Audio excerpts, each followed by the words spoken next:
At E3 2005, Sony unveiled the PlayStation 3. At the time, it had a different controller, the controller we now know as the Boomerang controller or the prototype controller. Players didn't like the look of this new controller, as it looked very strange, which is why we call it a boomerang. It was very curvy and bendy and didn't look normal. It was the polar opposite of what we had grown up with the PlayStation 1 and PlayStation 2. So of course later on Sony decided to scrap the idea of this new controller design and they went back to the DualShock looking controller, but they took out the DualShock and added a new feature which let you tilt, hence why it's now called the 6-axis, later to be the DualShock 3.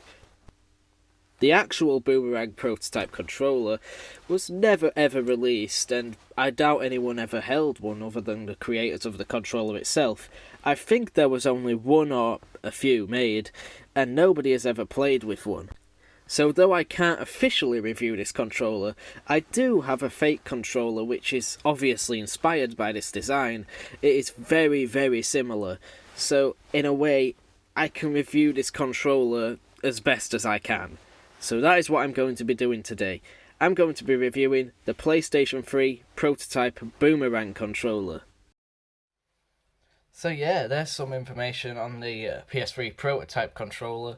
Now, unless somebody owns the PS3 prototype controller, we will never know how it actually is, if it's any good, because there was only one made to my knowledge, and nobody ever got to use it. But I have a USB controller that I've never used. I just got it completely based on the design, just for a video like this. It is basically the same as that PlayStation 3 prototype controller.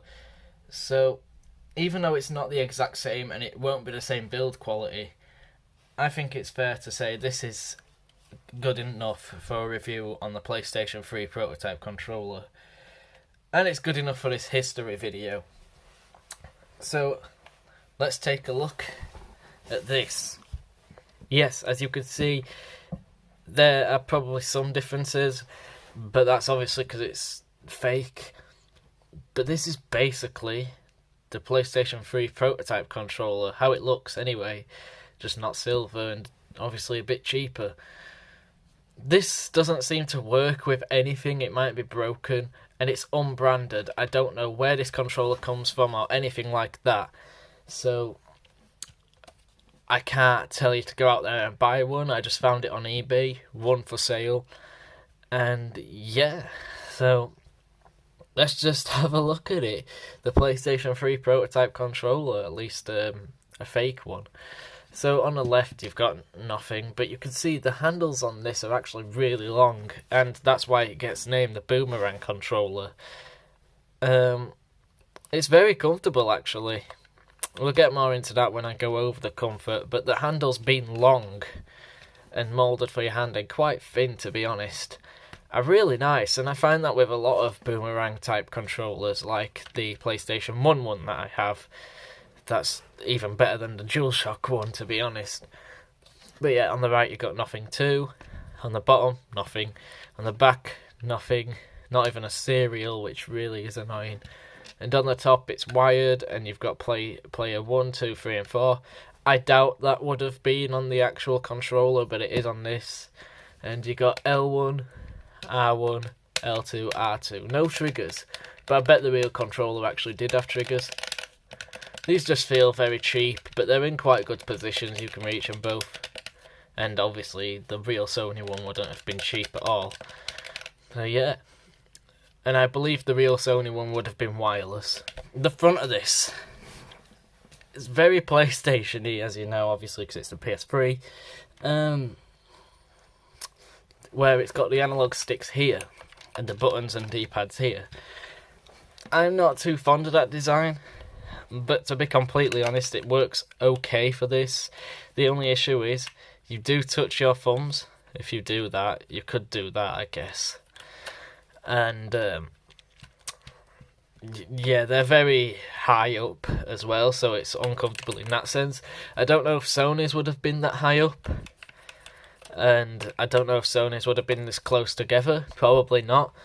But that's just a criticism of this controller anyway. So let's just go over it. The D-pad is terrible. It's one of those cheap ones where you can push them all down at the same time. It doesn't have a pivot, so it's basically just one big button. But imagine it being a Sony one.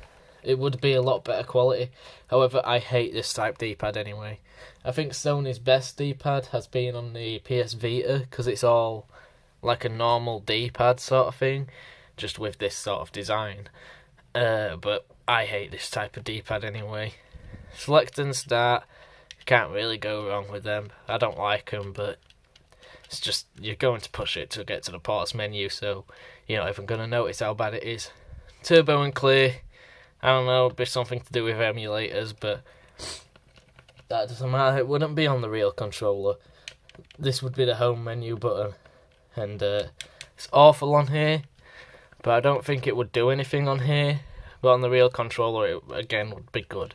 I would say that for everything. Everything on here would be better on the real Sony controller. And these buttons aren't actually too bad. They're a bit mushy, but it's average, you know. It's nothing too bad, nothing too good sort of thing. Now to this. These are pretty good quality for a fake controller, you know. You usually get these sort of fake controllers and the analog sticks are really plasticky and rub on the plastic and it hurts, and they've usually got no rubber tops. But these feel like Sony sort of grips. As you can see, it works really well. You don't go sliding everywhere. They're basically Sony quality at the top. Not Sony quality for turning, but it's not terrible, you know. It's got a lot of resistance, like they're very hard to push in a way, and the clicks are not the best either, but it's about as best as you can get for fake controllers. And again, if the prototype controller was mass produced, it would be a lot better. But yeah, the comfort of this controller, this is a really comfortable controller actually, despite all the negative stuff. If this was mass produced, it would be far better than the DualShock. I hate the DualShock personally.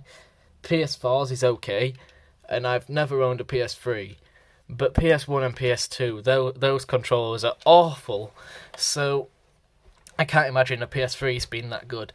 But this is actually very comfortable, and if people looked at it and called it weird like they did, I think Sony should have released both the 6-axis and the prototype Boomerang sort of style, because people would be shocked at how good this actually is. It is very comfortable, and the DualShock isn't.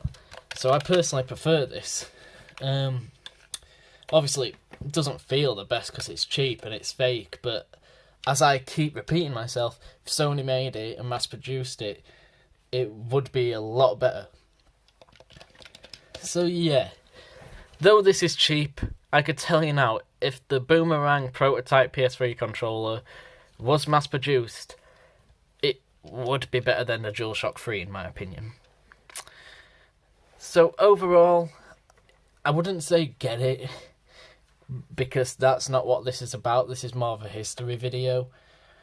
But the PS3 prototype controller isn't actually that bad at all. Thank you for watching this video. Hope you enjoyed it, hope you learnt something, or at least just found it interesting, because I doubt many gamers learnt anything. They probably know all this. Yeah, tell me your thoughts on the PS3 prototype controller. Do you think it would have been good if Sony did actually make it? Tell me in the comments below. Anyway, until next time, stay epic.